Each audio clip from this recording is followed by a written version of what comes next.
Hallöchen und herzlich willkommen zu diesem hübschen Untersetzer. Diesen Untersetzer werde ich mit einer Dreiernadel häkeln und einem vierfädigen Bobbel in Vanille.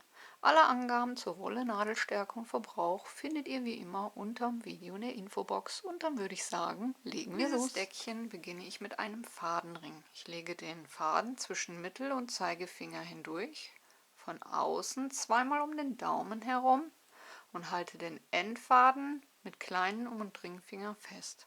Danach gehe ich mit der Nadel von oben durch die Daumenschlaufe, hole mir den Spannfaden und masche eine Luftmasche ab.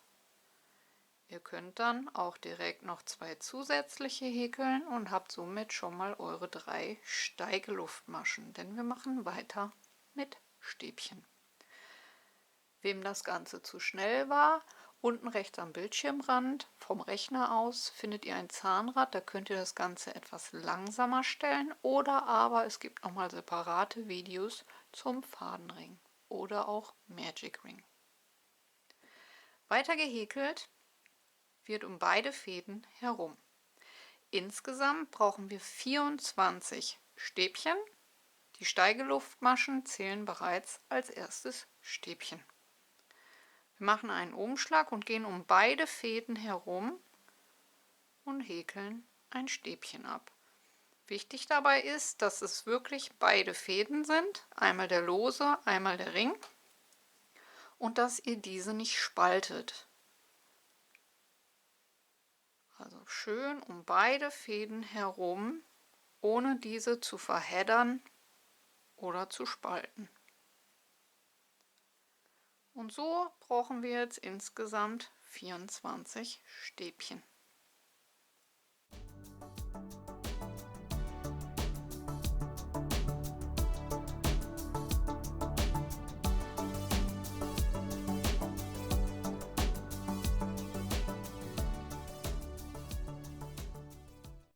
Nachdem ihr dann eure 24 Stäbchen um beide Fäden herum gehäkelt habt, könnt ihr an dem losen Faden euren Ring zuziehen.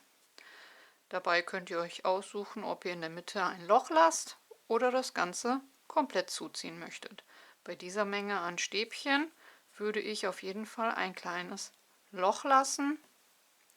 Ich finde, das sieht bei so einer Tischdecke schöner aus. Und wir beenden die Runde, indem wir in der zweiten Steigeluftmasche von unten angezählt einstechen und mit einer Kettmasche die Runde schließen.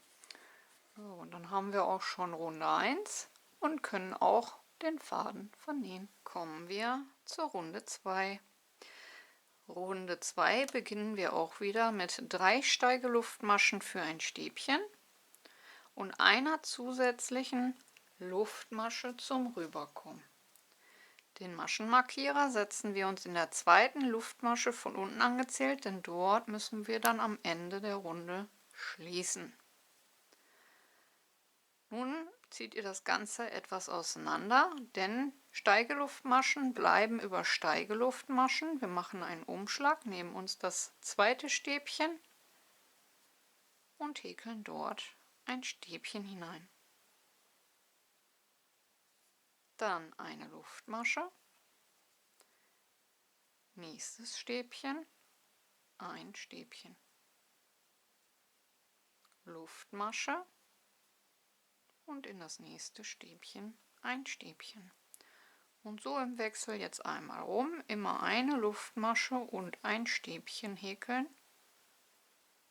eine Luftmasche und ein Stäbchen, sodass, wenn wir einmal rum sind, 24 Stäbchen mit jeweils einer Luftmasche dazwischen gehäkelt haben.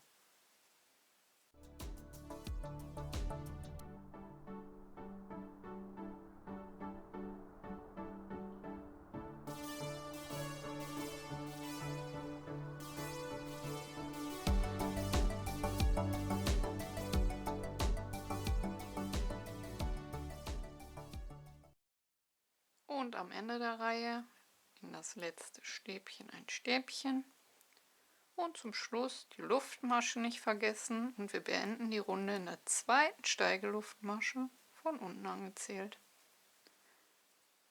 Dort, wo wir am Anfang den Marker reingesetzt haben. Und das war Runde 2. Kommen wir zu Runde 3. Für Runde 3 mogeln wir uns mit einer Kettmasche zwischen die Stäbchen, danach eine Luftmasche und um die Luftmaschenkette herum eine feste Masche häkeln. Dort können wir uns dann den Marker setzen, denn hier müssen wir am runden Ende wieder mit einer Kettmasche schließen. Danach 3 Luftmaschen und nun zwischen die nächsten beiden Stäbchen eine feste Masche.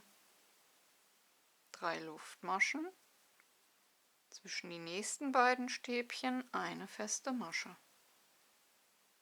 3 Luftmaschen und wieder zwischen den nächsten beiden Stäbchen eine feste Masche, sodass wir solche kleinen Bögen häkeln, immer aus einer festen Masche, 3 Luftmaschen und einer festen Masche. Und so häkeln wir einfach einmal rum, dass wir zwischen jedem der Stäbchen eine feste Masche haben und für den Bogen 3 Luftmaschen.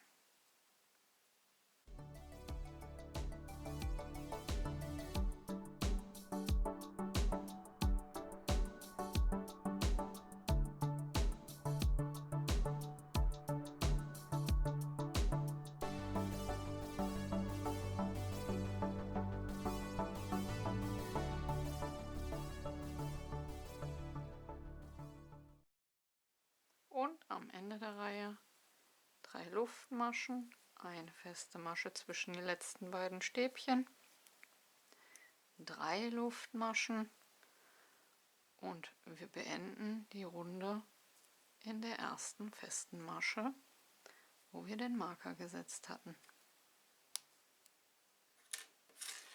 Das war Runde 3 und jetzt sollten wir 24 kleine Bögen haben. Kommen wir zur Runde 4. Wir mogeln uns mit einer Kettmasche in den ersten Bogen und sind somit relativ mittig. Nun ziehen wir die Nadel ungefähr auf halbe Stäbchenhöhe, denn diese Reihe besteht aus Büschelmaschen. Wir machen einen Umschlag, stechen ein, holen den Faden hoch. Umschlag, einstechen, Faden holen, hochziehen. Mit der Anfangsschlaufe haben wir nun 3-mal auf der Nadel, Umschlag, einstechen, Faden holen, hochziehen und ein 5. Mal Umschlag, einstechen, Faden holen, hochziehen. Wenn ihr etwas wackelt, legen sich die Schlaufen und ihr bekommt den Faden ganz leicht durchgezogen. Eine Büschelmasche wird immer mit einer Luftmasche geschlossen und diese könnt ihr auch zuziehen. Danach 3 Luftmaschen. Als nächstes nehmen wir uns den nächsten kleinen Bogen, machen einen Umschlag, einstechen, Faden holen, hochziehen. Umschlag, einstechen, Faden holen, hochziehen. Umschlag, einstechen, Faden holen, hochziehen. Das war 3-mal. Umschlag, einstechen, Faden holen, hochziehen ein 4. Mal und Umschlag, einstechen, Faden holen, hochziehen ein 5. Mal. Etwas wackeln. Dann können wir den Faden locker durch alle Schlaufen durchziehen und die Büschelmasche wieder mit einer Kettmasche schließen, die wir dann zuziehen. 3 Luftmaschen und wieder zum nächsten Bogen. Mit 5 Umschlägen eine Büschelmasche häkeln. Umschlag einstechen, hochziehen. Umschlag einstechen, hochziehen. Umschlag einstechen, hochziehen. Umschlag einstechen, hochziehen und ein 5. Mal Umschlag einstechen, hochziehen, etwas wackeln und alle Schlaufen abmaschen. Mit einer Luftmasche schließen und diese zuziehen. 3 Luftmaschen. Und dann sieht das so aus und wir bekommen so viele kleine Nupsis. Und so häkeln wir jetzt einmal rum in jeden kleinen Bogen eine Büschelmasche mit 5 Umschlägen und 3 Luftmaschen dazwischen.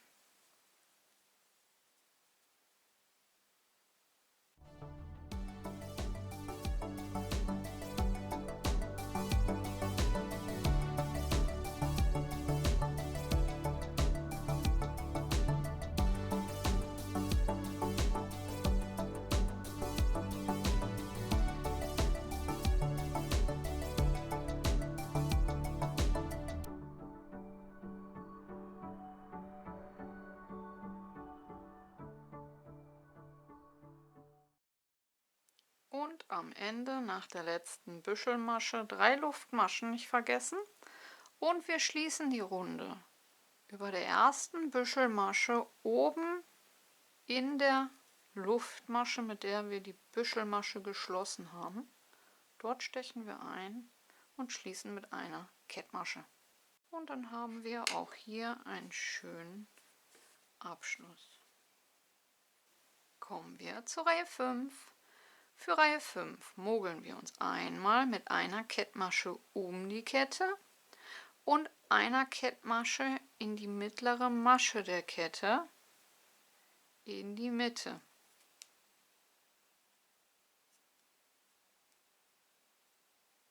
So, dass wir schön in der Mitte des Bogens sind. Danach gehen wir um die Kette herum, holen den Faden und häkeln eine feste Masche ab. Hier setzen wir uns am besten wieder den Marker, da dies ganz flach ist, kann man so besser sehen, wann wir rum sind und wo wir dann für die Kettmasche zum Schließen einstechen müssen. Wir häkeln 5 Luftmaschen, gehen zwischen die nächsten beiden Büschelmaschen in die Mitte der Kette, stechen in die Kette ein und häkeln dort eine feste Masche. Ihr könnt rein theoretisch auch um die Kette häkeln, aber dann verschieben sich die Kettchen und das ganze Deckchen wird unförmig. 5 Luftmaschen, nächste Kette zwischen den Büschelmaschen in die Mitte einstechen und eine feste Masche häkeln.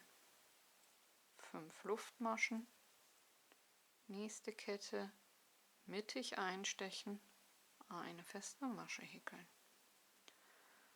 Und dann sind die einzelnen Kettchen auch schön mittig. Dann wieder 5 Luftmaschen, nächste Kette mittig einstechen. Also eine ganz einfache Runde. Und so nun einmal rum.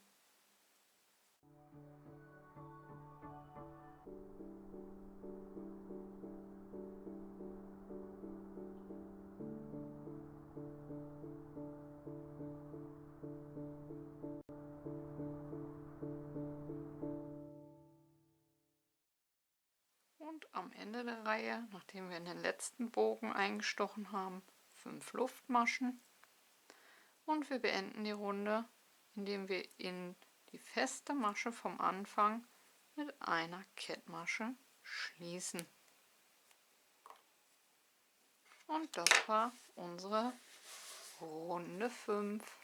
Und fertig ist unser hübscher Untersetzer für eine Tasse, ein Glas auf unserem Frühlingstisch. Ich hoffe, euch hat die Anleitung gefallen und ihr seid gut mitgekommen. Vergesst nicht, eure Bewertung da zu lassen, wie immer ganz, ganz wichtig. Kanal abonnieren ist kostenlos, Glöckchen drücken und kein Video mehr verpassen. Und ansonsten hoffe ich, hören wir uns zum nächsten Mal. Bis dahin, ciao, ciao.